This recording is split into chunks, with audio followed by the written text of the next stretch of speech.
तर कसं काय मंडळी, जय महाराष्ट्र मित्रांनो. हा आहे आपला डे 4 आफ्टर होम आणि मला असं वाटलं थोडासा प्रोडक्टिव्ह दाखवावं, पण ते दिसतच नव्हतं कुठून प्रोडक्टिव्ह. एनिवे, सकाळी सुरुवात झाली. उशिरा उठल्यापासून उशिरा उठून पटकन फ्रेश वगैरे येऊन बघितला चहा, कारण की चहाशिवाय माझा दिवस सुरू होत नाही. आणि आज नळ आल्यामुळे पुरी ड्युटी माझ्याकडे होती, कारण की सगळ्यांना बाहेर गेले होते. तर पटकन पाणी वगैरे भरून मी फ्रेश अप होऊन मी बसलो डायरेक्ट जेवण करायची. आणि जेवण वगैरे केल्यानंतर मग सुस्ती परत आली होती. विचार करा, 10 वाजता कोणी बंदा उठू शकते आणि परत त्याला कशी झोप येते. तुम्हीच मला झोप आली होती. पण ते झोपेल कॅन्सल करून मी थोडा न्यूजपेपर वाचला, कारण की न्यूजपेपर वाचणं बी जरुरी असते. मला तुम्ही सांगा, की हा जो बंदा आहे तुम्हाला झोपलेला दिसत राहिला, हा माझ्या घरचा कुत्रा आहे. तुम्ही पहा किती चिल्ल झोपला आहे, किती रिलॅक्स आहे ना. सेमिस्टरचं टेन्शन आहे ना, रिझल्ट न्यायचं नाही.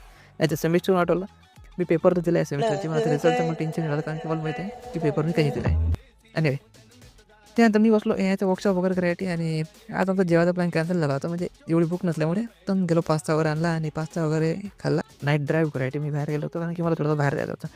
त्यात आणि आवडला असेल तर फॉलो करून घ्या.